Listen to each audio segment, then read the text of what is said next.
On June 28th, 2022, me and my friends, Ollie, Cooper, and Luke, decided to hike Timp.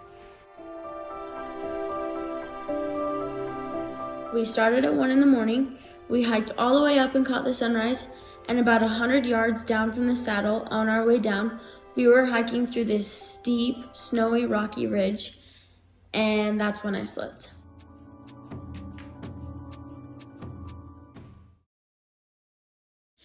When I woke up, I was on my knees looking at my bloody hands.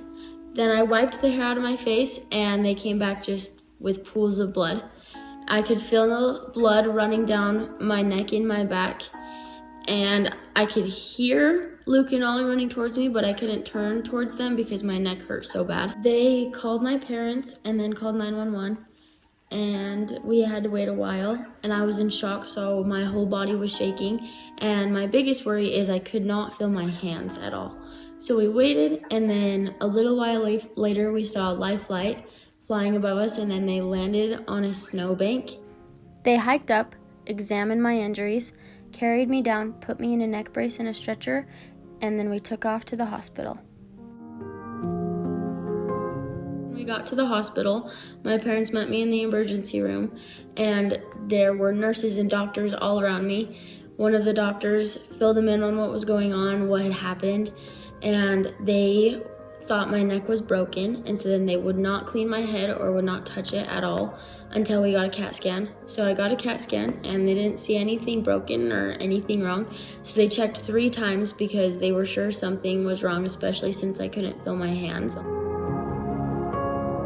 we got an MRI because the CAT scan was clear, and the MRI was clear too, so they cleaned up my head and they told us that we could go home that afternoon.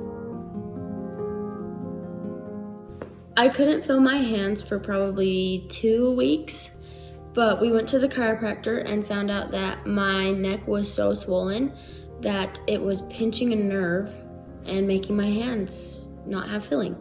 And my neck and my back were misaligned. I had several puncture wounds in my head, and I had a very, very serious concussion. I still suffer with neck and back pain and headaches from my concussion. It is such a miracle to be walking today, and I'm so grateful to be able to enjoy the activities that I love